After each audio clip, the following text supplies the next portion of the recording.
Surabaya Mengaji. Yuk, dukung dakwah Surabaya Mengaji. Salurkan harta terbaik Anda untuk operasional dakwah.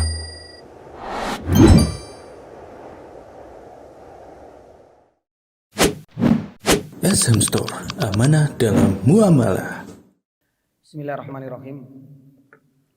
Assalamualaikum warahmatullahi wabarakatuh.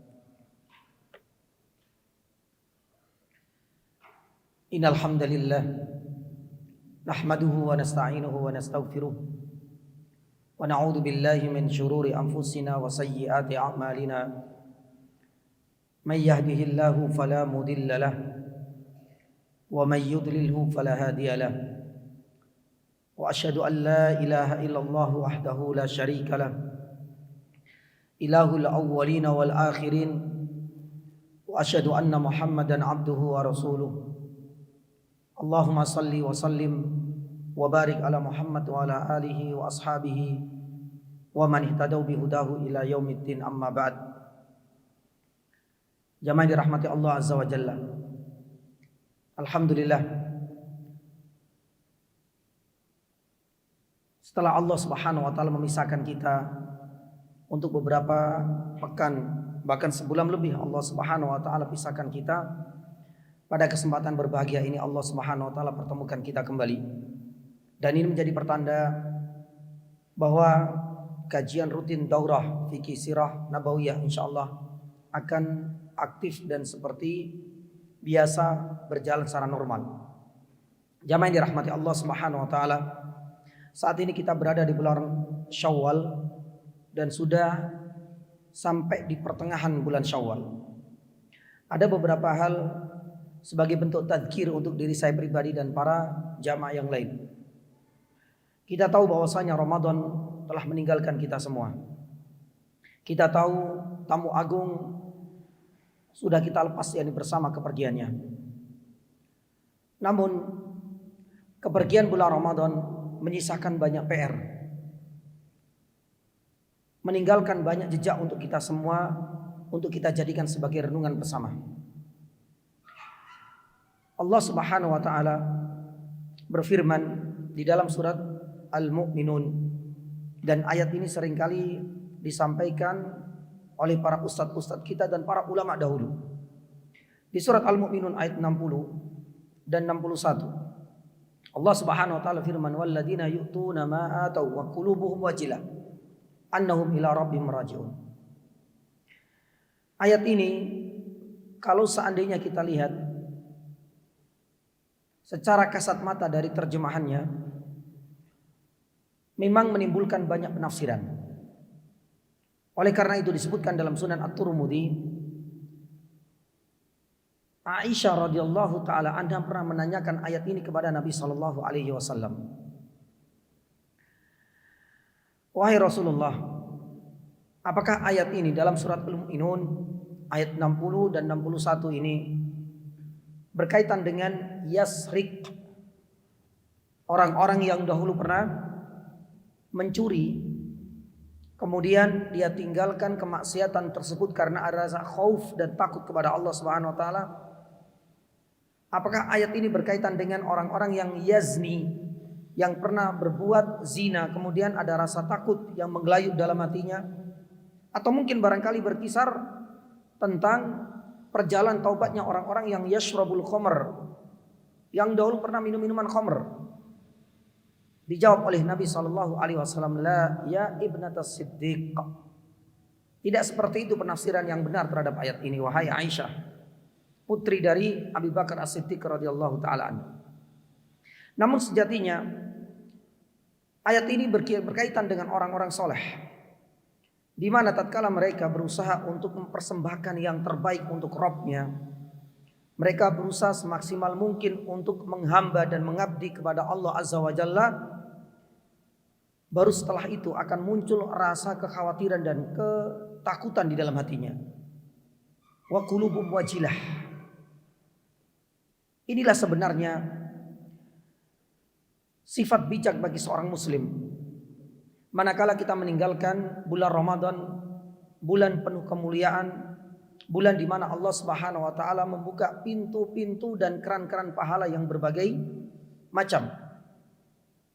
Maka oleh karena itu Ali bin Abi Thalib radhiyallahu taala anhu pernah menuturkan, kunu liqabuli al-amali ashad hamman minkum bil amal. Alam tasma'u qala Allah azza wa jalla innama yataqabbalullahu minal muttaqin, dalam surat Al-Maidah ayat 27. Ali bin Abi Thalib radhiyallahu taala anhu pernah menekankan, seharusnya konsentrasi kita itu lebih besar, harus kita arahkan pada satu titik, bagaimana sih seluruh amalan dan ibadah kita ini benar-benar diterima oleh Allah Subhanahu wa taala. Itu yang seharusnya kita fokuskan. Kita berikan perhatian yang lebih besar dan porsi yang lebih banyak. Bukan hanya sekedar yang penting kita beribadah, yang penting kita berpuasa, yang penting kita sholat dan qiyamul lail, tidak seperti itu. Tapi bagaimana benar-benar ibadah itu berkualitas dan bagaimana nantinya ibadah kita diterima oleh Allah. Ini disampaikan oleh Ali bin Abi Thalib radhiyallahu taala anhu. Sembari menyitir salah satu ayat di dalam surat Al-Maidah ayat 27, innama yataqabbalullahu minal muttaqin. Karena Allah Subhanahu wa taala hanya menerima amalan ibadah dari orang-orang yang bertakwa. Maka kalau kita melihat seluruh jeripaya kita selama bulan Ramadan, begitu banyak dan beragam jenis ibadah yang kita kerjakan. Hampir semua ibadah kita kerjakan selama di bulan Ramadan.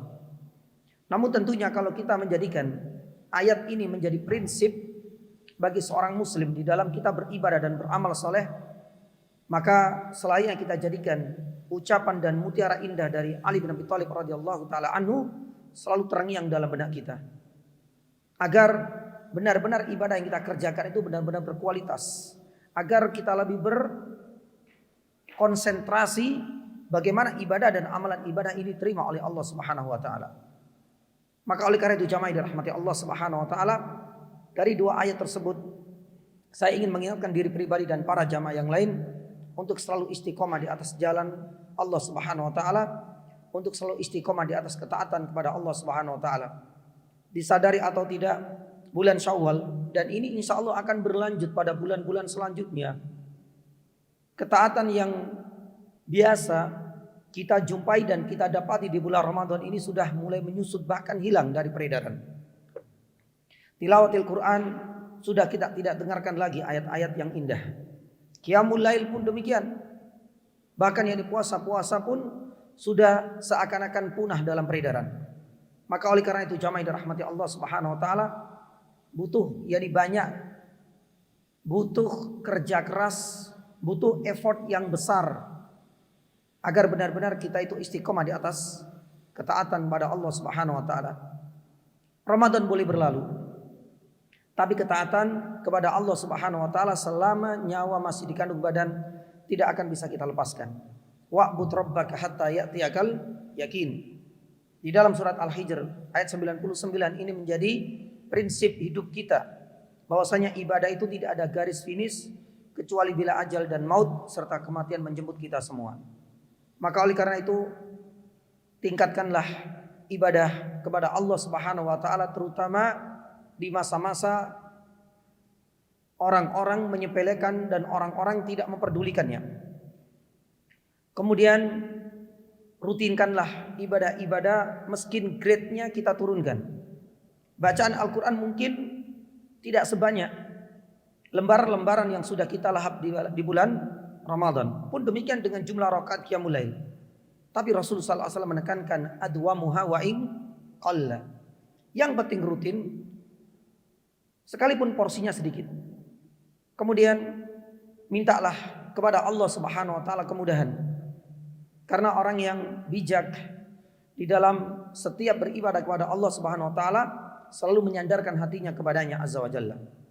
Maka salah satu di antara doa yang paling afdol yang seringkali kita jiwai atau kurang kita jiwai, kurang kita resapi, itu adalah ayat yang setiap hari kita baca di dalam sholat kita. Ihdinas siratal mustaqim. Agar kita selalu berada di atas jalannya Allah Subhanahu wa taala. Adapun yang terakhir yang jamaah dirahmati Allah Subhanahu wa taala, agar kita selalu berada di atas ketaatan kepada Allah, carilah dan berinteraksilah dan bergaulah dengan teman-teman yang soleh dan lingkungan yang baik. Karena inilah di antara benteng terakhir yang bisa tetap menjaga konsistensi hati kita di atas ketaatan kepada Allah Subhanahu wa taala. Kita sadar bahwasanya kebanyakan manusia sudah meninggalkan ibadah kepada Allah Subhanahu wa taala, tapi ukuran barometer ketaatan bukan kepada banyaknya orang. Wa in tuti aktsara man fil ardi yudilluka an sabilillah. Saat ini jarang kita dapati orang-orang yang masih giat dan rajin untuk tilawatil Quran qiyamul lail. Maka carilah mereka, teman-teman yang baik, orang-orang yang soleh, sekalipun mereka dari golongan orang-orang yang sedikit atau minoritas. Semoga Allah Subhanahu wa taala senantiasa menganugerahkan kepada kita semua al-istiqamah di atas jalan Allah Subhanahu wa taala hingga ajal dan kematian menjemput kita semua. Jamaah dirahmati Allah Subhanahu wa taala, ada dua tema yang akan kita bagi pada kesempatan siang hingga sore nanti. Kisah ini berkaitan dengan perjalanan Nabi SAW di usia mudanya. Selepas Nabi SAW melalui masa pahit di masa kanak-kanaknya, berpindah dari satu tempat kepada tempat yang lain, dari pengasuh lain ke pengasuh satu ke pengasuh yang lain. Maka dari usia 8 tahun sampai 12 tahun inilah ada dua peristiwa besar yang seringkali dicantumkan oleh para ulama ilmu sejarah di dalam karya-karya besar mereka. Yang pertama, ketika Nabi SAW berada di kepengasuhan Abu Thalib, Rasulullah SAW sudah bekerja di usia sedini itu, di usia 8 tahun, mengembalakan yakni kambing.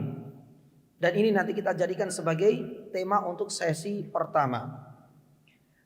Seperti apa Nabi SAW mengembalakan kambing dan kenapa kambing harus dipilih oleh Nabi SAW, dan apa bedanya antara kondisi Nabi SAW ketika mengembalakan kambing di usia 8 tahun dengan usia 4 tahun ketika masih diasuh oleh Halimah Sa'diyah.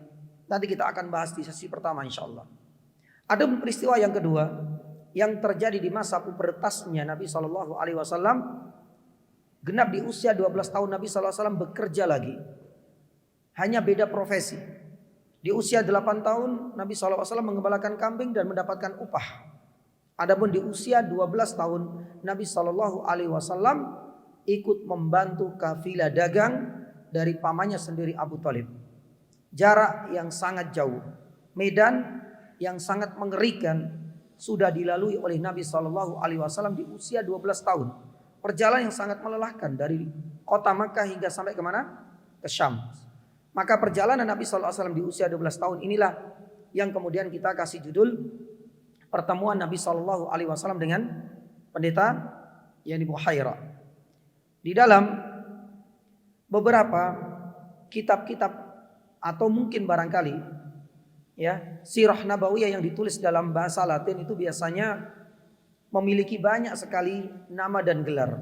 Kadang-kadang mereka menyebutnya dengan Bahira atau Behira. Nanti kita akan yang dibahas.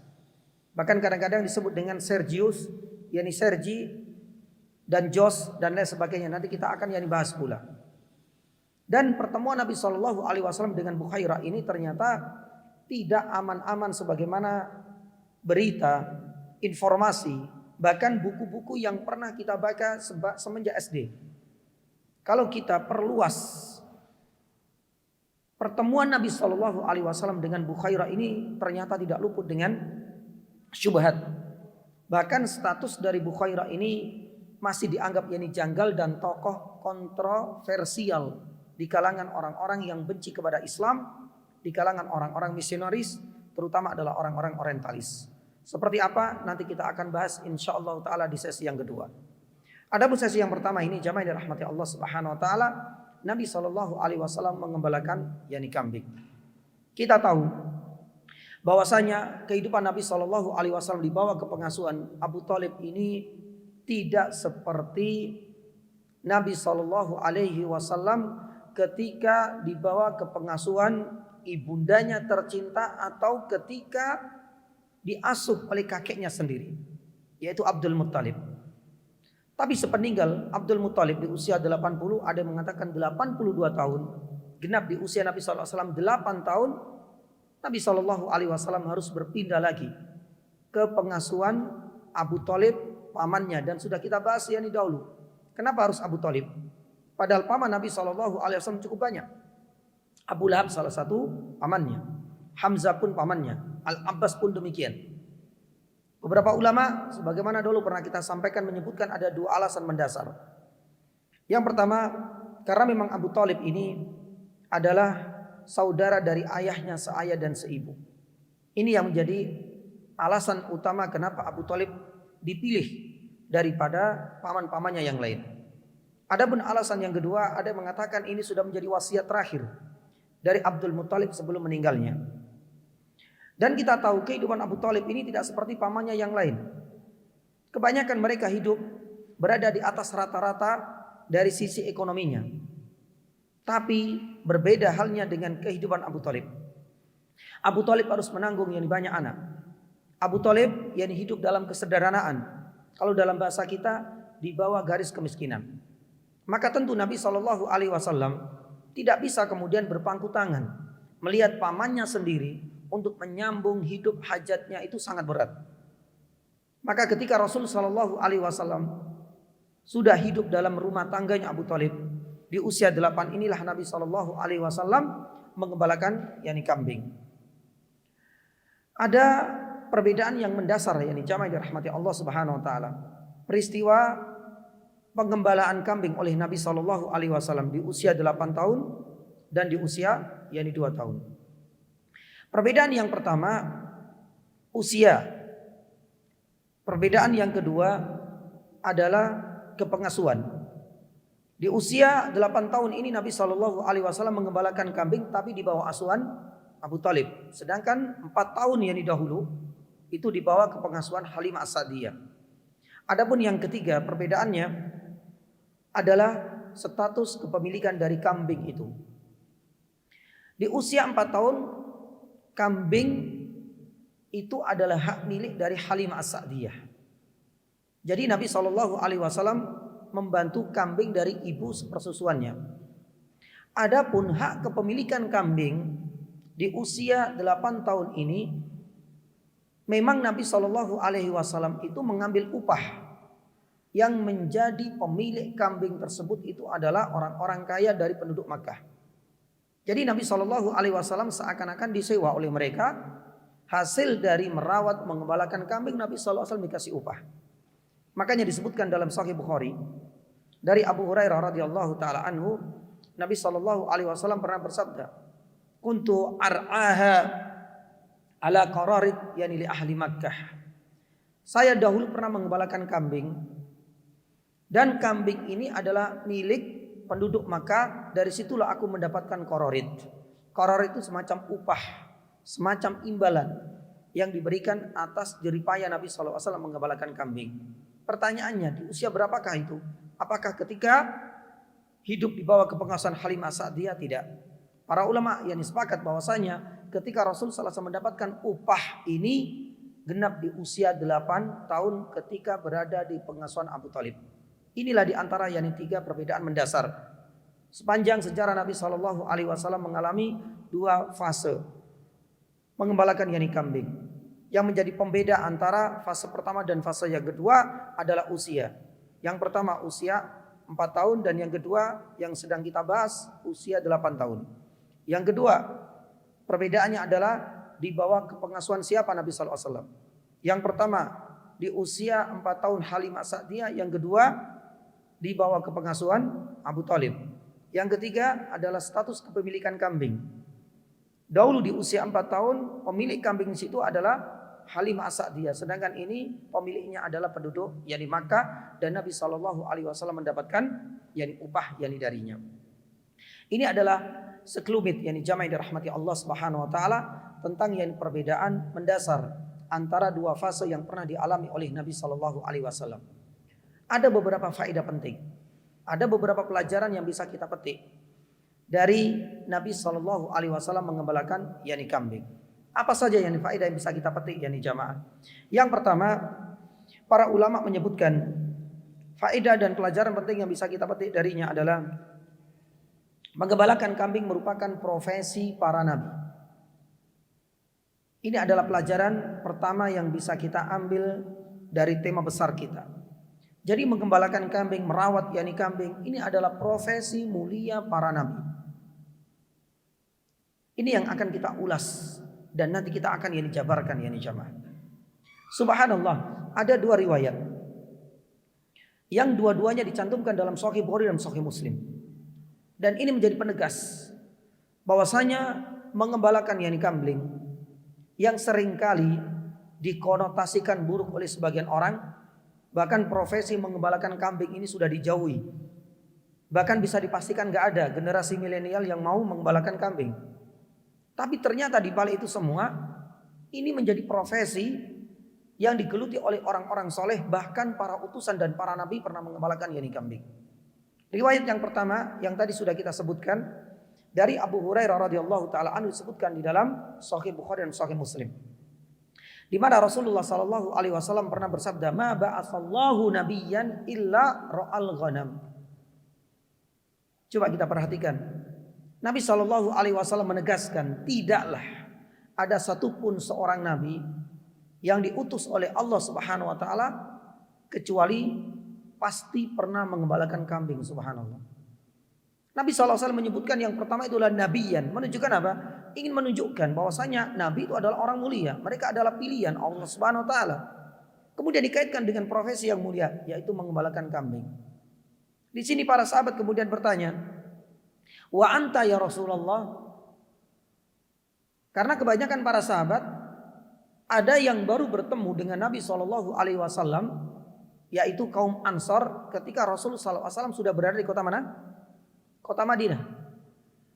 Jadi sebagian mereka nggak tahu bagaimana kehidupan masa kecil Nabi SAW, bagaimana track record Nabi SAW di masa-masa pubertasnya.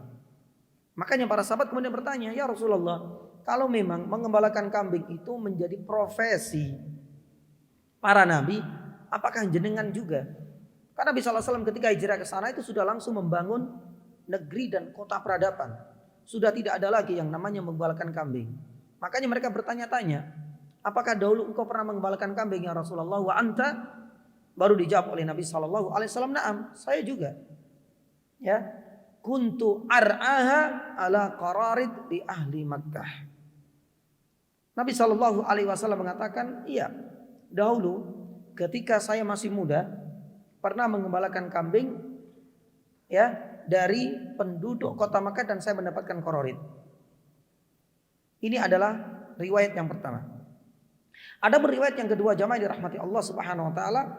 Ini juga disebutkan dalam Sahih Bukhari dan Sahih Muslim dari Jabir bin Abdullah radhiyallahu taala anhuma. Di mana Jabir radhiyallahu taala anhuma ini pernah mencari semacam ranting yang dipakai untuk siwak. Akhirnya Nabi Shallallahu Alaihi Wasallam kemudian bersabda, "Carilah yang al-aswad, ranting-ranting yang sudah berwarna kehitam-hitaman. Fa innahu atyab." Karena warna itu menunjukkan bahwasanya ranting itu akan mengeluarkan aroma yang lebih wangi daripada yang lain.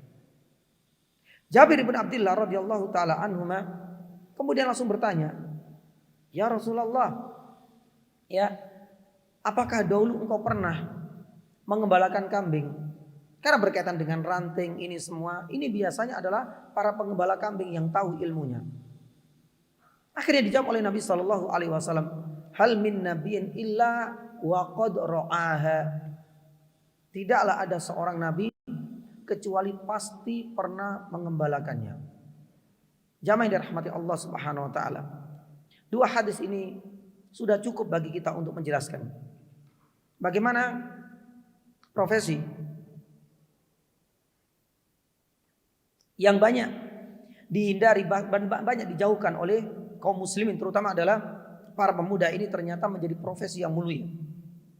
Bahkan tidak hanya Nabi kita Muhammad SAW, bahkan dari riwayat itu menunjukkan bahwasanya profesi ini juga digeluti oleh seluruh para nabi dan para utusan.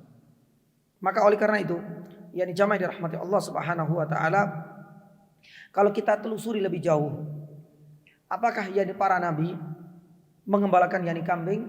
Padahal kita tahu bahwasanya para nabi ini memiliki profesi yang berbeda-beda. Satu contoh misalnya jamaah dirahmati Allah Subhanahu wa taala, Nabi Daud alaihissalam terkenal dengan apa? Pandai besinya. Pun demikian dengan Nabi Nuh alaihissalam, kita kenal dengan najjar atau tukang kayu. Yang dari profesi inilah kemudian Nabi Nuh alaihissalam akhirnya kemudian membuat sebuah bahtera, kapal yang begitu besar.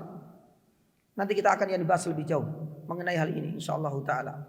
Namun ada sebuah riwayat yang bersumber dari Ibnu Abbas radhiyallahu taala anhuma, di mana dari sekian banyak para nabi, dan ini sudah dinaskan, berarti Nabi SAW tidak akan berbohong. Semua para nabi pasti pernah mengalami profesi yang mulia ini. Tapi dari sekian para utusan dan para nabi, Ibnu Abbas menukilkan sebuah riwayat. Hanya ada 4 saja. Hanya ada 4 saja para nabi yang dianggap sebagai pengembala tulen. Siapakah mereka jamaah dirahmati Allah? Ya, yang pertama pasti kita akan sebutkan Nabi kita Muhammad SAW. Terus yang 3 ini siapa? Ibnu Abbas menyebutkan yang pertama itu adalah Nabi Nuh salam. Nabi Nuh alaihissalam ini dianggap sebagai pengembala tulen, meskipun beliau punya profesi sebagai tukang kayu. Nabi yang kedua itu adalah Nabi yang diutus kepada Fir'aun. Siapa? Nabi Musa alaihissalam. Bahkan Allah Subhanahu wa taala mengabadikan kisahnya, dikaitkan dengan mengembalakan kambing di dalam surat Al-Qasas. Di dalam surat Al-Qasas Allah Subhanahu wa taala berfirman di ayat yang ke-26 sampai yang ke-27. Ini adalah kisah Nabi Musa alaihissalam ketika melarikan diri setelah membunuh satu orang dari kabilahnya Fir'aun, Bani atau kabilah Kipti.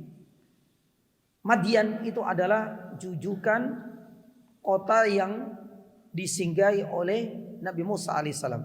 Makanya di dalam surat Al-Qasas ayat 26 sampai ayat 27, karena melihat al-amin, kejujuran dari Nabi Musa alaihissalam, akhirnya kemudian dijadikan atau dipek mantu istilahnya oleh penduduk Madian, tapi dengan mahar mengembalakan apa? Kambing. 8 tahun bahkan bisa ditambah dengan 2 tahun sampai 10 tahun. Lah, jamaah dirahmati Allah Subhanahu wa taala, inna khaira man istajarta al-qawiyyu al-amin. Kisah ini menunjukkan bahwasanya Nabi Musa alaihissalam adalah orang yang pernah mengembalakan kambing. Bahkan Ibnu Abbas menyebutkan Nabi Musa ini adalah seorang pengembala kambing yang tulen, karena ada 4 di antara para nabi. Adapun yang ketiga, jamaah dirahmati Allah Subhanahu wa taala, mungkin saya awalkan, kalau ada yang tahu berhak untuk mendapatkan hadiah insyaallah. Nabi yang ketiga, sedangkan yang keempat ini Nabi SAW. Yang ketiga, pengembala tulen itu adalah seorang nabi yang mendapatkan julukan sebagai Khatibul Anbiya. Siapakah beliau? Kalau ada yang tahu angkat tangan. Angkat tangan dulu. Khatibul Anbiya, oratornya para nabi. Siapa? Nabi Syuaib alaihissalam. Baik. Gak apa ya? Diawalkan ya. Baik. Masya Allah. Gak apa kesini sambil milih sendiri ya. Nabi Syuaib alaihissalam. Kata Ibnu Abbas radhiyallahu taala anhuma, Nabi Syuaib ini adalah pengembala kambing yang tulen. Adapun yang terakhir adalah Rasulullah sallallahu alaihi wasallam. Berarti ada 4 orang pengembala tulen. Maaf, bukan kaleng-kaleng. Bukan sekedar sekali 2 kali. Adapun Rasul sallallahu alaihi wasallam, kenapa Rasul sallallahu alaihi wasallam dianggap sebagai pengembala tulen? Hal ini dikuatkan oleh pengakuan dari Jabir bin Abdullah tadi yang saya sudah sampaikan. Sampai Jabir bin Abdullah ini terheran-heran Bagaimana mungkin Nabi Shallallahu Alaihi Wasallam bisa tahu ranting yang berwarna hitam ini akan mengeluarkan aroma wangi dari siwak? Kalau kita telusuri penjelasan dari hadis ini, sebenarnya ilmu tentang dunia ranting dan pepohonan ini biasanya identik dengan ilmu yang banyak dikuasai oleh para penggembala kambing. Karena penggembala kambing itu biasanya mencari apa? Dedaunan, yakni pakan, atau mungkin yakni barangkali mencari asupan yang terbaik untuk kambingnya. Dan ini hanya diketahui dan biasanya identik dengan profesi para penggembala kambing. Makanya Jabir bin Abdullah itu terheran-heran. Bagaimana engkau tahu wahai Rasulullah? Makanya pertanyaannya langsung, apakah engkau dahulu ya Rasulullah? Jabir langsung mengatakan demikian. Apakah engkau dahulu pernah menggembalakan kambing? Nabi Shallallahu Alaihi Wasallam menjawabnya, hal min nabiyyin illa waqad ra'aha. Makanya para ulama menjelaskan ini menjadi bukti bahwasanya Rasul Shallallahu Alaihi Wasallam memang pantas disejajarkan di antara 4 orang penggembala kambing yang tulen. Dan ini disebutkan oleh Ibnu Hajar Al-Asqalani dalam Fathul Bari, pun demikian dengan Ibnu Qudamah dalam Mukhtasar Minhaj yakni Al-Qasidin. Jamaah dirahmati Allah Subhanahu wa taala. Inilah ya menunjukkan bahwasanya menggembalakan kambing itu adalah sebuah profesi yang mulia. Tidak hanya Nabi Shallallahu Alaihi Wasallam, bahkan para nabi sebelumnya. Karena ini adalah profesi yang mulia. Profesi ini juga digeluti oleh beberapa generasi-generasi terbaik yang setelahnya. Salah satunya adalah Abu Hurairah radhiyallahu taala anhu. Abu Hurairah radhiyallahu taala anhu itu juga pernah menceritakan ketika Abdullah ibnu Rafi itu bertanya kepada Abu Hurairah, wahai Abu Hurairah, apa alasan engkau mendapatkan kunyah Abu Hurairah? Abu Hurairah di awal kurang senang dengan pertanyaan yang diajukan oleh Abdullah ibnu Rafi ini. Apakah engkau ingin merendahkanku? Ya, ini tidak. Aku benar-benar tidak tahu kronologi kunyah. Biasanya kunyah itu kan dinisbatkan kepada putranya. Sedangkan ini Abu Hurairah menjadi kunyah yang asing. Makanya Abdullah ibnu Rafi ingin menanyakan langsung, apa sebabnya engkau mendapatkan kunyah seperti ini? Akhirnya kemudian Abu Hurairah menjelaskan, dahulu aku ya pernah menggembalakan yakni kambing. Lah ini yang kita jadikan sebagai dalil. Ketika di siang hari aku suka untuk bermain-main dengan kucing. Dan kadang-kadang kucing itu masuk di kum. Kum itu kalau kita punya jubah masuk di sininya ya. Dan kalau malam hari agar nanti tidak dimakan hewan buas, kucing itu aku taruh di atas ya di pohon. Jamaah dirahmati Allah Subhanahu wa taala. Yang kita ingin garis bawahi dari penuturan Abu Hurairah radhiyallahu taala anhu itu adalah apa? Mengembalakan yakni kambing. Karena tahu bahwasanya mengembalakan kambing ini adalah profesi yang mulia. Bahkan Abu Hurairah radhiyallahu taala anhu pun pernah merasakan profesi yakni para nabi. Ini yang perlu kita perhatikan yakni lagi, bahwasanya menggembalakan kambing itu adalah profesi yang mulia. Jangan sampai kemudian kita menghinakan orang-orang yang menggembalakan kambing. Seandainya kita tidak mampu, jangan kita celah yakni mereka. Nanti kita akan sampaikan ada beberapa keutamaan dari kambing itu yakni sendiri. Ini adalah faedah yang pertama. Adapun yakni faedah yang kedua, jamaah yang dirahmati Allah Subhanahu wa taala. Apa hikmah dipilihnya kambing sebagai hewan yang digembalakan oleh para nabi, termasuk adalah Rasulullah sallallahu alaihi wasallam? Apa hikmahnya? Kenapa harus kambing ini jamaah? Kenapa tidak unta? Kenapa tidak kuda misalnya? Kenapa tidak bihol? Kenapa tidak keledai? Padahal hewan-hewan yang kami sebutkan barusan itu juga dijumpai di masa kenabian Rasulullah sallallahu alaihi wasallam. Kenapa harus kambing? Lah disinilah kemudian kita ingin menyebutkan beberapa alasan. Sedikit kita akan masuk dalam dunia perkambingan, tapi tidak dalam perspektif yakni para pakar dunia perkambingan dalam fakultas pertanian misalnya, enggak. Tapi kita akan sebutkan ternyata ada beberapa hikmah yang sudah jauh-jauh hari disebutkan oleh para ulama. Salah satunya adalah Ibnu Battal. Kita sudah sampaikan tadi dua bukti Nabi SAW pernah mengembalakan kambing. Dua riwayat tersebut disebutkan dalam Sahih Bukhari. Dan Sahih Bukhari ini dijelaskan oleh para ulama. Ibnu Hajar itu juga menjelaskan ya di Sahih Bukhari. Ibnu Rajab pun demikian, termasuk adalah Ibnu Battal. Nah, di sini kita akan menyebutkan dua ulama besar. Yang pertama Ibnu Battal dan yang kedua adalah Ibnu Hajar. Ibnu Battal menyebutkan sekitar 4 hikmah. Nanti kita akan tambah hikmah yang lain dari Ibnu Hajar Al-Asqalani. Meskipun mereka belum pernah kuliah di fakultas yakni peternakan, tapi subhanallah, ternyata ulama-ulama ini jeli ya untuk mengungkap rahasia besar kenapa harus kambing yang dipilih untuk dikembalakan oleh orang-orang yang mulia, itu para nabi. Yang pertama, Ibnu Battal menjelaskan hikmah terbesar dari mengembalakan kambing itu adalah melatih kejelian dan kecerdasan para pengembala kambing, subhanallah.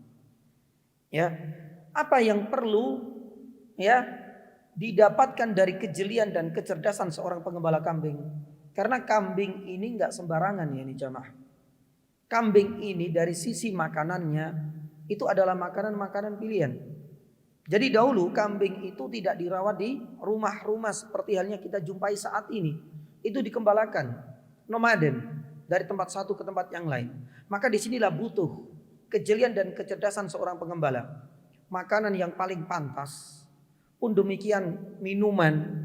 Karena kalau sudah dibawa dari tempat satu ke tempat yang lain, kita harus benar-benar tahu di mana titik-titik mata air yang nanti bisa dijadikan sebagai sumber minuman bagi kambing tersebut. Berbeda dengan hari ini yakni jamaah, dan beda pula dengan negara kita, subhanallah. Makanan yang sekarang sudah mulai dipoles, bahkan lewat apa namanya fermentasi. Belum tidak ada seperti itu. Ini butuh yakni kejelian, dan memang benar-benar mengembalakan kambing itu melatih kecerdasan sang pengembalanya. Ini disebutkan oleh Ibnu Battal rahimahullahu yani taala. Terlebih yani jamaah dirahmati Allah Subhanahu wa taala, sebagaimana kita sampaikan yani kambing itu enggak bisa dikasih makanan apapun. Beda halnya kalau seandainya kita itu merawat lele, merawat ayam, ya sisa-sisa makanan pun yang bisa kita berikan dan itu langsung bisa dimakan. Tapi kambingnya ini enggak. Maka ini adalah salah satu di antara hikmah yang pertama disebutkan Ibnu Battal, subhanallah. Yang kedua, Ibnu Battal menunjukkan dan menyebutkan di antaranya adalah melatih skill ya para pengembala yakni kambing. Skill ini di sini beliau sebutkan salah satunya adalah lil ilaj. Ya, bahasa kita si pengembala kambing itu minimal harus mampu menguasai ilmu P3K bahasa kita. Ya. Hal ini berbeda dengan kita merawat hewan-hewan yang lebih kecil. Kalau seandainya kita merawat ayam misalnya, kemudian kakinya kejepit kandang, ya sudah bismillah ya salam. Ya, besok sudah jadi opor ayam. Tapi kalau seandainya kambing enggak sembarangan, ya kita akan yang berusaha tetap menyelamatkannya. Kadang-kadang istilah diselukat, apa Pak? Selukat itu Pak ya istilahnya. Ya dikasih penyangga. Ya, pun yang demikian dirawat. Kadang-kadang kemudian dikasih yakni jamu dan lain sebagainya. Subhanallah. Ibnu Battal menunjukkan bahwasanya hikmahnya besar demi untuk melatih skill sang pengembala. Ini adalah hikmah yang kedua. Hikmah yang ketiga, jamaah dirahmati Allah Subhanahu wa taala, untuk melatih sifat kelemah lembutan sang penggembala. Ya. Karena memang yakni kambing itu kalau kita bisa lihat terkadang seakan-akan punya perasaan yang tinggi. Ya. Dia adalah hewan yang perasa dengan kita. Makanya kadang-kadang kita jumpai ya di masa-masa Idul Adha ya ketika seorang pengembala kambing itu menjual kambing yang sudah dirawatnya bertahun-tahun. Saya nggak tahu benar apa enggak ya, seakan-akan terlihat apa? yakni keluar yakni air matanya, tidak bisa meninggalkan sang majikannya, sang pengembalanya. Dia adalah hewan yang sangat perasa yakni sekali. Bahkan saya pernah bertemu, dengan pakar dunia perkambingan ya di Senduro sana di Lumajang. Jadi subhanallah memang seperti itulah yakni kambing. kambing itu kalau diperlakukan dengan baik, subhanallah, dia akan manut ya dengan sang penggembalanya. Luar biasa, dia punya seakan-akan ikatan batin yang kuat dengan yakni orang-orang yang berbuat baik yakni dengannya, subhanallah. Nah, ini pun yakni sama yakni jamaah. Adapun yang keempat, kata Ibnu Battal rahimahullahu taala, kambing ya di antara hikmahnya digembalakan oleh orang-orang yang mulia itu adalah untuk meningkatkan kewaspadaan bagi para yakni penggembalanya. Kewaspadaan itu yakni artinya agar kita itu benar-benar tahu betul kapan saatnya diri ini dibutuhkan olehnya. Makanya kadang-kadang kalau seandainya dulu ya, waktu kecil saya juga pernah merawat ayam. Kalau seandainya ayam teriak-teriak seperti itu, udah biarkanlah. Yani besok kalau seandainya hilang berarti dimakan oleh yani ular atau musang, ya sudah seperti itu. Tapi kalau kambing kan enggak biasanya. Subhanallah. Kadang-kadang ada teriakan yang janggal, pasti sang penggembala kambing itu akan yani mencari. Apa sebabnya? Apakah mungkin barangkali ada kambing bunting yang siap untuk melahirkan, atau mungkin kakinya terjepit yani kandangnya dan lain sebagainya. Nah, ini adalah salah satu di antara bentuk kewaspadaan ya, antisipasi yang kuat yang akan benar-benar lahir pada seorang yang penggembala. Kemudian ditambah lagi faedah yang kelima, dan ini disebutkan oleh Ibnu Hajar Al-Asqalani, dengan mengembalakan kambing itu melatih kesabaran dan ketabahan penggembalanya. Kenapa demikian? Karena merawat yani kambing itu lebih dibutuhkan kesabaran yang tinggi yani jamaah dibandingkan dengan merawat hewan-hewan yang lain. Satu contoh misalnya yani bebek. Kalau seandainya bebek yang kita rawat itu hanya bermodal satu tongkat yani saja mudah. Kita taruh di kiri, bebek kemana? Ke kanan. Kita taruh tongkat di kanan, bebek itu akan lari ke kiri dan mudah sekali. Hal ini berbeda dengan yani kambing. Subhanallah. Apa sih kesimpulan dan pelajaran yang bisa kita petik dari beberapa hikmah-hikmah yang disebutkan oleh para ulama? Kata Ibnu Battal rahimahullahu ta'ala, hikmah-hikmah yang barusan beliau sebutkan ini sebenarnya akan melatih diri sang calon para nabi. Karena kelak para nabi ini akan menghadapi umatnya. Dan umat setiap para nabi itu pasti memiliki karakter dan sifat serta watak yang berbeda-beda. Ini bukan mendiskreditkan manusia layaknya seperti apa? Yani kambing, tidak sama sekali. Ya, bahkan Ibnu Battal mengatakan barang siapa yang mampu bisa mendapatkan keempat hikmah ini ditambah 5 oleh Ibnu Hajar Asqalani, maka insya Allah orang ini akan mampu dianggap yani sebagai pemimpin untuk yani bisa menguasai, mengontrol, mengawasi, membimbing yani umatnya. Karena memang manusia ini memiliki karakter berbeda-beda. Maka seorang pemimpin itu dibutuhkan banyak hal. Dibutuhkan untuk bisa memiliki skill yang tinggi. Dibutuhkan lemah lembut untuk berinteraksi dengan mereka. Dibutuhkan kewaspadaan dan empati kepada rakyat, pun demikian dengan objek dakwanya. Dibutuhkan yani juga kejelian dan kecerdasan untuk yang bisa mentransfer ilmu dan membimbing mereka. Subhanallah. Maka sebenarnya ini sudah masuk dalam skenario sempurnanya Allah Subhanahu wa taala. Jadi bukan hanya sekedar mengembalakan kambing ya, layaknya banyak orang-orang yang mengembalakan kambing kemudian para nabi disuruh ikutan dengan profesi ini, tidak. Ternyata disitulah ada hikmah terbesar. Siapapun yang bisa mengembalakan kambing dengan baik, insya Allah mereka akan mudah untuk bisa menguasai dan berinteraksi dengan baik dengan para objek dakwanya dan kaumnya. Subhanallah. Nah, inilah jamaah yang dirahmati Allah Subhanahu wa taala, di antara beberapa yang hikmah yang dikeluarkan oleh para ulama, meskipun mereka belum pernah duduk di bangku perkuliahan dalam fakultas pertanian, tapi subhanallah, hikmah-hikmah ini memang benar yakni adanya dan tidak dipungkiri. Dan ini memang benar-benar juga disetujui dan diiyakan oleh pakar dalam dunia yakni perkambingan.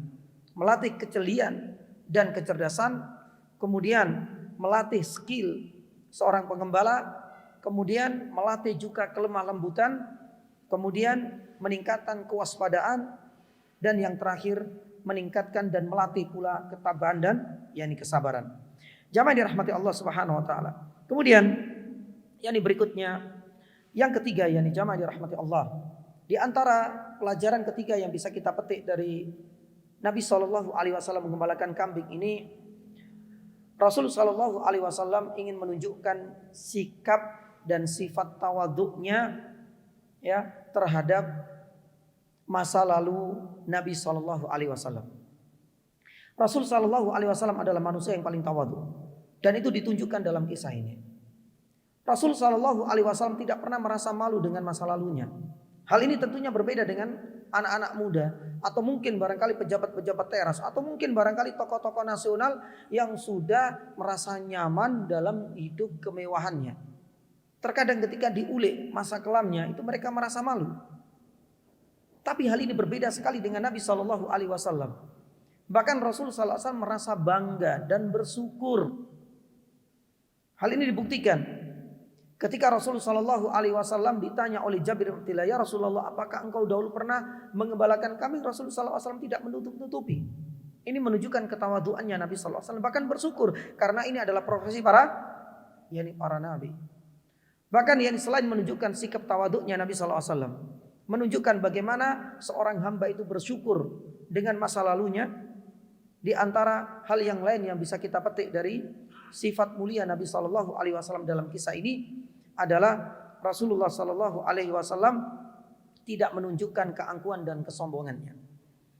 Maka oleh karena itu ketawaduan Nabi Sallallahu Alaihi Wasallam inilah yang kemudian ditularkan, diwariskan kepada putra-putra dan generasi selanjutnya, terutama adalah cucunya. Dan ini yang pernah dirasakan oleh Hasan ibnu Ali. Hasan ibnu Ali ini siapanya Rasulullah? Cucunya Nabi Shallallahu Alaihi Wasallam. Beliau banyak mendapatkan pelajaran berharga dari sifat-sifat mulia Nabi Shallallahu Alaihi Wasallam. Salah satunya adalah tawaduknya Nabi Shallallahu Alaihi Wasallam. Hasan ibnu Ali disebutkan ketika itu beliau pernah naik di atas keledai. Subhanallah, seorang cucu Nabi Shallallahu Alaihi Wasallam, Hasan, itu juga termasuk kalangan orang ningrat atau terhormat. Ketika sedang naik di atas keledai, ternyata ada orang miskin sekali. Ya, dilihatnya itu mengumpulkan remah-remah roti. Ya, tak ada satupun di antara rakyatnya itu yang meminta kepada Hasan ibnu Ali untuk singgah ke rumahnya kecuali orang ini. Padahal dia tidak memiliki apa-apa kecuali remah-remah roti, itu pun nggak beli, nyari. Tapi kita lihat bagaimana reaksi tawaduknya sang Hasan ibnu Ali radhiyallahu taala anhuma. Beliau ketika diminta untuk singgah ke rumahnya, dia turun dari keledainya, kemudian masuk ke rumahnya dan makan bareng dengan orang tersebut. Yang ia makan remah-remah roti yang ia cari. Maka disinilah kita bisa melihat bagaimana Nabi Shallallahu Alaihi Wasallam mengajarkan tawaduk sampai kepada cucunya. Dan itu bisa ditunjukkan sendiri dalam kisah ini ketika Hasan ibnu Ali itu tidak jaim, maaf. Kadang-kadang kita tetap menunjukkan ketika menjadi pejabat teras, dia seakan-akan lupa dengan perjuangan pengorbanannya, dengan masa lalunya. Dia jaga image, nggak mau diulik-ulik masa lalunya. Bahkan ketika sudah makan roti sudah tidak mau lagi makan pecel dan lain sebagainya. Tapi ini subhanallah, bagaimana Hasan ibnu Ali belajar banyak dari sang Nabi, sang kakek Rasulullah Sallallahu Alaihi Wasallam, akan berharganya nilai tawaduk itu. Dan ini juga ditunjukkan oleh Nabi Sallallahu Alaihi Wasallam ketika ditanya oleh Jabir ibnu Abdillah radhiyallahu taala anhuma. Kemudian jamaah dirahmati Allah Subhanahu Wa Taala, yang keempat, pelajaran yang bisa kita petik dari kisah ini adalah setiap muslim itu harus memiliki semangat dan etos kerja yang tinggi dan tidak menyandarkan kepada orang lain. Ini adalah pelajaran yang keempat yang bisa kita petik dari Nabi SAW mengembalakan kambing. Kita lihat usia 8 tahun ini adalah usia yang benar-benar belum layak untuk saat ini dipekerjakan sampai kemudian mendapatkan upah dari pekerjaan tersebut. Tapi Nabi Shallallahu Alaihi Wasallam ingin mengajarkan, memberikan edukasi kepada umatnya.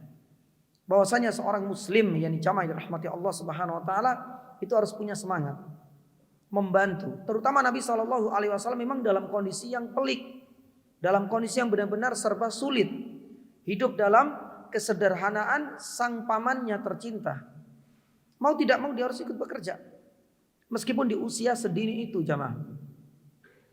Dan inilah yang kemudian ditunjukkan oleh Nabi Shallallahu alaihi wasallam. Nabi Shallallahu alaihi wasallam tidak merasa pernah malu untuk mengungkapkan masa lalunya. Nabi Shallallahu alaihi wasallam pun benar-benar profesional di dalam menjalankan tugasnya meskipun di usia 8 tahunan ini. Maka oleh karena itu jamaah dirahmati Allah Subhanahu wa taala, Allah Subhanahu wa taala memuji orang-orang yang tidak menggantungkan kepada orang lain. Di dalam surat Saba ayat 13 Allah Subhanahu wa taala firman penggalan dalam ayat itu disebutkan i'malu ala Dawuda syukra wa qalilum min ibadiyas syakur. Dalam surat Saba ayat 13 Allah Subhanahu wa taala memerintahkan i'malu ala Dawuda syukra. Bekerjalah seperti keluarga Daud. Wa qalilum min ibadiyas syakur. Dan hanya sedikit atau kalangan minoritas di antara hamba-hambaku yang bersyukur.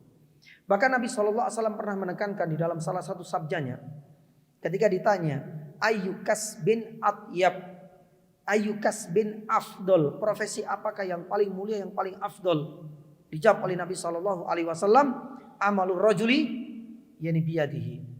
Ketika seseorang itu tidak menggantungkan kepada orang lain, tidak meminta-minta, tidak mengemis-ngemis, tapi dia berusaha untuk bekerja dengan tangannya, dengan usahanya. Maka oleh karena itu jamaah dirahmati Allah Subhanahu wa taala, Nabi SAW di usia sedini itu sudah bekerja. Ini juga terjadi pada para nabi sebelumnya. Para nabi sekalipun ini adalah jabatan yang paling tinggi di atas muka bumi ini, jabatan yang paling mulia, bahkan lebih mulia daripada presiden, bahkan lebih mulia daripada pejabat teras dan para menteri. Seorang nabi pilihan Allah Subhanahu wa taala, ternyata semuanya adalah orang-orang yang tidak menggantungkan.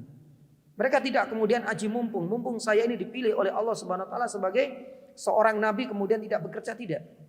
Semua para nabi punya profesi. Sekalipun semuanya pernah merasakan menggembalakan kambing.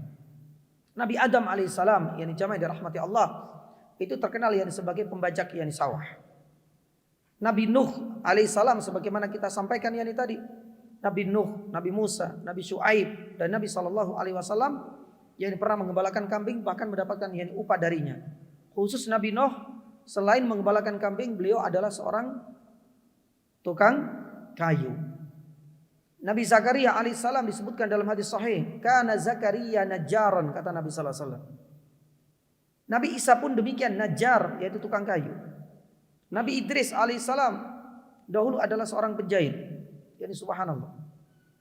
Pun demikian dengan Nabi Daud sebagaimana kita sampaikan, disebutkan di dalam surat Al-Anbiya ayat 80, wa 'allamnahu san'ata labusil lakum lituhsinakum min ba'sikum. Allah SWT mengajarkan Nabi Daud alaihissalam untuk membuat baju besi atau pandai besi. Pun demikian dengan Nabi Soleh, adalah seorang yang pedagang tulen. Pun demikian dengan Nabi Ibrahim dan Nabi Lut, keduanya adalah seorang petani. Maka kalau kita lihat jamaah dirahmati Allah Subhanahu wa taala, jabatan mentereng apapun maupun kita itu berasal dari kalangan ningrat, tetap kita tidak boleh menggantungkan kepada yang lain. Karena ini adalah perintah dari Allah Subhanahu wa taala di dalam surat Saba ayat 13 tadi, dan menjadi pekerjaan yang paling mulia sebagaimana yang disabdakan oleh Rasulullah sallallahu alaihi wasallam. Kalaulah para nabi saja bekerja, tentu kita semua pun tidak boleh kemudian berpangku tangan. Baik, jamaah dirahmati Allah Subhanahu wa taala. Berkaitan dengan bekerja inilah Nabi sallallahu alaihi wasallam selain mencontohkan kepada para sahabat, mencontohkan kepada teman-temannya yang lain, hal ini ternyata mampu dibaca dengan baik oleh generasi-generasi selanjutnya. Bahkan kalau kita lihat Zainab bintu Jahas, itu adalah salah satu di antara istri Nabi Shallallahu Alaihi Wasallam yang getol sekali bekerja. Tapi bukan karena merasa nafkah yang diberikan oleh Nabi Shallallahu Alaihi Wasallam nggak cukup. Karena bekerja itu tergantung yang niatnya. Terkadang memang bekerja itu adalah sebuah kewajiban untuk menyambung hidup atau memberikan nafkah kepada anak istrinya. Terkadang yang dilakukan seperti Zainab binti Jahsh. Semua hasil dari kerjanya ini benar-benar dia infakkan kepada orang-orang yang membutuhkan. Dia tahu betul bahwasanya amalur rajuli biyadi itu adalah termasuk profesi yang paling mulia. Bahkan disebutkan di dalam riwayat yang jamaah dirahmati Allah, generasi tabi'in hampir semuanya juga bekerja. Sampai Muhammad ibnu Sirin rahimahullah taala disebutkan bagaimana tawadhu'nya beliau, bagaimana qanaahnya Muhammad ibnu Sirin, mungkin barangkali jarang kita jumpai di zaman ini. Beliau bekerja sekalipun beliau juga mengajarkan ilmu. Dan salah satu di antara cara dan metode dia itu menawarkan atau bekerja atau buka lapaknya itu jarang kita jumpai di zaman ini. Dia buka lapaknya, seandainya barang-barang dan produknya itu terjual dan hasil dari penjualan itu cukup untuk bisa makan hari itu, dia tutup lapaknya. Ya. Jadi tidak kemudian dibatasi berangkat pagi kemudian tutup sore 12 jam, 10 jam, tidak seperti itu. Itu Muhammad ibnu Sirin. Seandainya cukup untuk hari itu saja dia tutup lapaknya, dia balik. Pun demikian dengan Yazid. Dia adalah seorang tabi'in. Pernah meriwayatkan sebuah hadis 4 riwayat. Oleh karena itu disebutkan dalam Musnad Imam Ahmad, Yazid ini diungkapkan biografi singkatnya. Ternyata beliau itu adalah seorang penyamak. Penyamak itu penyamak kulit. Kulit itu disamak, kemudian dimanfaatkan, kemudian dijual. Padahal beliau adalah seorang ahli hadis. Bahkan kalau seandainya kita lihat Al-Qaffal misalnya, seorang ulama dari kalangan mazhab Syafi'i, Al-Qaffal. Disebut Qaffal itu adalah merujuk kepada profesi yang digelutinya dari Al-Qufal. Ada yang mengatakan beliau itu dulu adalah semacam membuat gembok atau semacam kunci. Makanya nama ini melekat padanya. Bahkan ketika beliau menjadi seorang ulama besar dalam mazhab Syafi'i, Al-Qaffal itu lebih populer daripada nama aslinya, itu Muhammad Abu Bakar Muhammad Al-Qaffal. Oleh karena itu jamaah dirahmati Allah Subhanahu wa taala, subhanallah. Ternyata di dalam kita mempelajari sirah Nabi sallallahu alaihi wasallam, ketika mengembalakan kambing, salah satu di antara faedahnya agar kita itu memiliki etos kerja yang tinggi dan tidak menyandarkan kepada orang lain. Bahkan kita bisa melihat Nabi SAW di usia sedini itu sudah bekerja. Kalau kita biasanya masih malu-malu, kadang-kadang kita itu masih melihat kita belum dapat gelar S1. Biasanya pemuda-pemuda saat ini menggantungkan kepada gelarnya dulu baru kemudian kita bekerja. Nabi SAW subhanallah, asalkan halal dan itu bisa berguna untuk orang lain, itu bukan sesuatu yang memalukan sekalipun bagi manusia terbaik di atas muka bumi ini, yaitu Nabi SAW. Adapun jamaah yang dirahmati Allah Subhanahu wa taala, di antara faedah yang terakhir yang bisa kita petik dari tema besar kita ini, atau sebelum terakhir hukum mengambil upah dari orang kafir. Subhanallah. Makanya fikih sirah nabawiyah ini kadang-kadang larinya juga kemana-mana. Nah kalau ini biasanya masuk kepada ilmu fikih. Karena kita tahu Nabi SAW ketika kecil mendapatkan upah. Upahnya dari mana? Si pemilik kambing. Apa agamanya? Mereka adalah penyembah berhala. Nah sekarang kita di sini akan membahas apa hukumnya mengambil upah dari orang kafir. Memang ada silang pendapat di kalangan para ulama, tapi saya hanya menyebutkan satu saja, pendapat dari Ibnu Qudamah rahimahullahu taala, disebutkan dalam kitab fikihnya, itu kitab Al-Mughni, di mana beliau menjelaskan dengan merinci ada 2 jenis. Jenis yang pertama, bila mana upah atau mungkin hasil dari kerjasama antara orang muslim dengan orang kafir itu pada hal-hal yang sifatnya mubah atau mungkin barangkali tidak melanggar syariat Islam, maka hal ini diperbolehkan. Ya, hal ini juga terjadi pada diri Nabi Shallallahu Alaihi Wasallam ketika membuka kerjasama dengan para Yahudi Khaybar dalam persewaan tanah. Nabi Shallallahu Alaihi Wasallam itu tidak kemudian menutup, kamu orang non Muslim, maka hal ini kita tidak bisa membuka kerjasama dengan kalian, tidak. Nabi Shallallahu Alaihi Wasallam yang tetap membuka kerjasama dengannya. Bahkan yang kita tahu Nabi Shallallahu Alaihi Wasallam juga berjual beli, bahkan sudah ma'ruf, populer dalam sejarah Islam. Sebelum wafatnya Nabi Shallallahu Alaihi Wasallam, baju besinya Nabi Shallallahu Alaihi Wasallam digadaikan kemana? Ya, orang Yahudi. Maka disinilah kemudian Ibnu Qudamah menjelaskan jenis yang pertama, asalkan dalam hal-hal yang sifatnya mubah, jual beli yang mubah, ya, gadai, sewa menyewa dalam hal yang mubah, jenisnya juga mubah, maka hal ini tidak mengapa. Atau mungkin barangkali orang yang bekerja kepada orang kafir, asalkan jenis pekerjaannya itu adalah pekerjaan yang mubah, tidak menyelisih syariat, maka hal itu tidak mengapa. Termasuk salah satunya adalah Nabi SAW mengembalakan kambing, karena tidak ada yang melanggar syariat yang di dalam profesi yang ini. Adapun yang kedua, kata Ibnu Qudamah rahimahullahu yani ta'ala, bila pekerjaan, profesi atau kerjasama antara muslim dengan non muslim itu mengandung unsur pelanggaran terhadap batasan-batasan syar'i, atau jual beli dalam hal-hal yang diharamkan, atau penyewaan dan order hal-hal yang diharamkan, maka otomatis ini jelas hukumnya haram, ya, dan kita tidak boleh mengambil upah dari jenis pekerjaan yang diharamkan itu, atau kita haram yani pula untuk membuat kerjasama untuk satu profesi yang dianggap melanggar batasan yani syar'i yani tersebut. Dan insya Allah yani penjelasan yang disingkat dari Ibnu Qudamah ini, ya, mudah-mudahan sedikit memberikan yani pencerahan yani untuk kita. Biasanya ustadz-ustadz yani kita membahas lebih jauh, karena memang dalam dunia, ya, dalam dunia perniagaan atau bisnis atau jual beli itu biasanya ada pembahasan khusus, yaitu apa? Al-malu al-haram, asbabuhu wa anwa, ya, asbabuhu wa anwa'uhu. Karena harta-harta itu menjadi haram itu karena ada beberapa yang sebab. Ya, mungkin biasanya sering dikaji oleh Ustadz Irwandi, bahkan dalam kitabnya juga disebutkan di situ sebab-sebab yang menjadikan harta itu haram. Ya, bisa karena faktor yani dolim, riba, dan bisa karena faktor apa? Al-gharar, yaitu apa? Tipu, yani tipuan.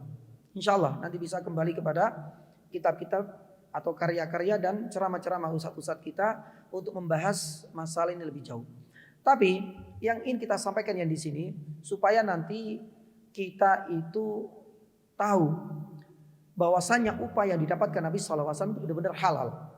Karena jenis pekerjaan yang digeluti oleh Nabi SAW dan kerjasama di sini, sewa menyewa di sini, ya, itu benar-benar dalam hal-hal yang tidak ada unsur pelanggaran syar'i. Nabi SAW hanya mengembalakan kambing, kemudian dikasih yani upah oleh yani majikannya atau pemilik kambing tersebut.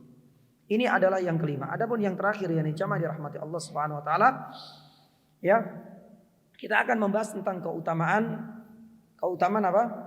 Keutamaan memelihara, merawat kambing dan hasilnya. Karena memang ada sebuah riwayat yang sahih dari Aisyah radhiyallahu taala anha, di mana Rasul sallallahu alaihi wasallam itu pernah bersabda, "Ittakhadhu al-ghanam fa inna fiha barakah." Ya, hadis ini sahih. Bahkan Nabi SAW mengaitkan antara keberkahan itu dengan kambing itu sendiri. Maka disinilah kemudian Imam Al-Qurtubi pernah memberikan yani sebuah komentar terhadap keberkahan yang ada pada hewan yani kambing, dan tidak menutup yani kemungkinan keberkahan itu juga ada pada hewan-hewan yang lain. Sebagaimana sabda Nabi SAW, keberkahan itu ada pada hewan apa? Yani kuda yani juga. Tapi pembahasan yang kita ingin melihat lebih jauh, bahwasanya yani kambing ini ternyata salah satu hewan yang diberkahi oleh Allah Subhanahu wa taala. Selain menjadi pilihan hewan yang digembalakan oleh para nabi, ya, pun demikian dengan hikmah-hikmahnya kenapa harus dipilih yani kambing, karena memiliki sifat-sifat khusus dan bisa melatih banyak hal bagi para pengembalanya. Ternyata kambing itu juga termasuk hewan yang ada keberkahan di dalamnya. Makanya Imam Al-Qurtubi rahimahullahu yani taala menuturkan, Ya, di antara keberkahannya itu adalah bisa dipakai untuk al-libas kata beliau. Libas itu apa? Bisa dipakai untuk pakaian. Ya, dengan kulitnya yang disama bisa dipakai untuk yani fashion, untuk jaket dan lain sebagainya, pakaian, libas. At-ta'am, ya, dagingnya pun demikian dengan gajah atau lemaknya bisa dimakan, dimanfaatkan. Pun demikian asyarab, karena beberapa yani jenis kambing ya itu ada yang diperah apanya? Susunya asyarab. Artinya bisa diminum air susunya. Bahkan Imam Al-Qurtubi mengatakan di antara bukti keberkahan dari kambing itu adalah kasratul aulad. Al-Qurtubi rahimahullah ta'ala menyebutkan 1 tahun itu bisa kambing itu bisa melahirkan 3 kali. Ya, ada jenis kambing yang seperti itu. Dan itu menunjukkan apa? Keberkahan. Ya. Karena apa? Dengan banyaknya ini akan insya Allah memberikan keuntungan bagi para yani pengembalanya. Kasratul aulad. Banyaknya yani anak. Ya, yang dilahirkan karena 1 tahun itu bisa lahir ya 3 kali, subhanallah. Nah, ini adalah di antara yani bukti keberkahan sebagaimana sabda Nabi sallallahu alaihi wasallam. Namun seringkali di antara yani kita itu mendiskreditkan dalam tanda kutip yani maaf, yani kambing itu dianggap sebagai sumber apa? Yani penyakit lah. Atau mungkin barangkali yani kambing ini dianggap yani sebagai ya sering dikambing hitamkan. Sudah jadi kambing, dikambing yang hitamkan. Ya, sumber-sumber penyakit itu gara-gara kambing dan lain yang sebagainya. Bagaimana kita menyikapinya yani jamaah dirahmati Allah Subhanahu wa taala. Ya, di sini kemudian Abdurrahman ibnu Nasir, Syekh Abdurrahman ibnu Nasir As-Sa'di mengatakan bahwasanya kalau kita perhatikan insyaallah di dalam hadis ini Nabi SAW sudah mengaitkan keberkahan itu dengan hewan kambing. Berarti kambing itu ada maslahatnya. Terus adanya stigma, adanya klaim yang sebagian orang bahwasanya kambing ini adalah sumber segala penyakit dan lain sebagainya. Hal yang pertama kita harus tolak dengan hadis ini tersebut. Makanya Imam atau Syekh yani Abdurrahman bin Nasir As-Sa'di mengatakan wa ma amara yani bi syai'in yani illa wa fil masalih. Tidaklah Rasulullah sallallahu alaihi wasallam atau Allah Subhanahu wa taala memerintahkan sesuatu padahal di dalam hadis ini kan memang yani ada konteks yang perintah ittakhadhu al-ghanam. Rawatlah kambing. Berarti ada unsur perintah. Meskipun ini tidak menunjukkan yang kewajiban. Tapi ketika ada sesuatu yang dianjurkan kata Syekh Muhammad bin Nasir As-Sa'di dalam kaidahnya illa wa fil masalih. Pasti di situ ada maslahatnya. Apalagi Nabi sallallahu alaihi wasallam mengaitkan dengan keberkahan.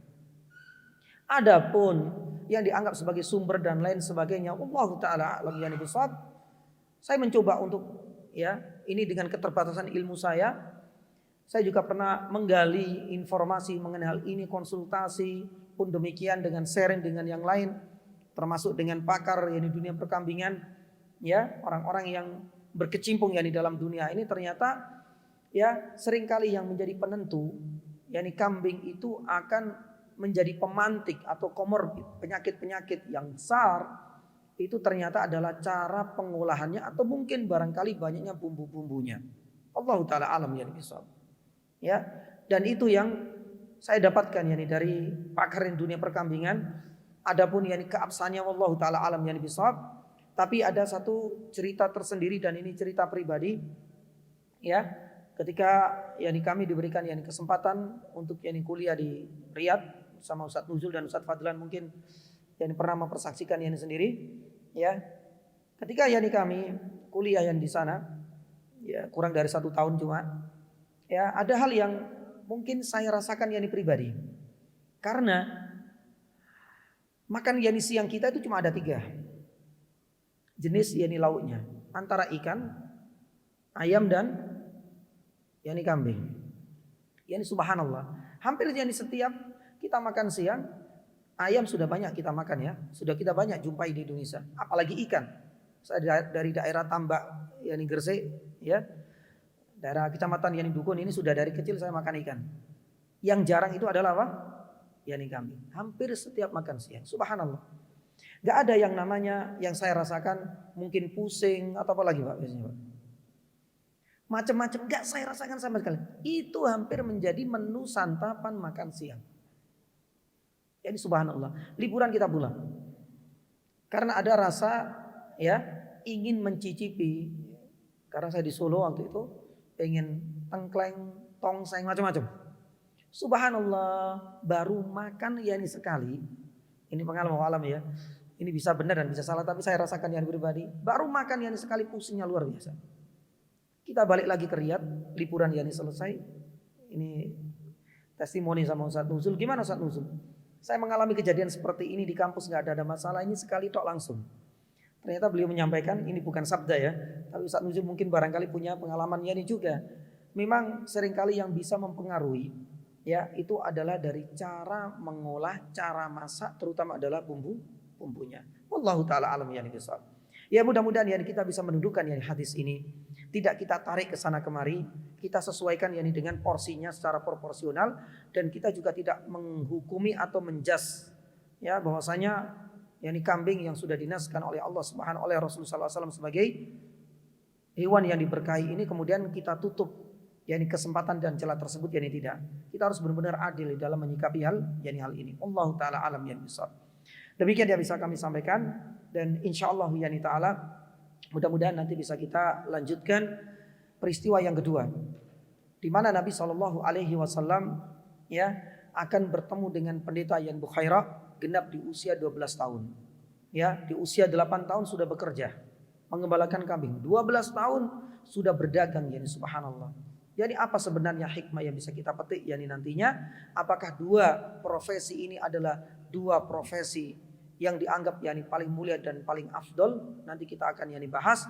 Pun demikian dengan syubhat-syubhat yang tadi sudah kita sampaikan, karena Bukhairah ini seringkali ya dianggap sebagai tokoh fiktif lah, dongeng lah, bahkan hadisnya itu dianggap tidak valid lah, dan banyak hal yang lain yang nanti kita akan yani jawab satu persatu insyaallah yani taala.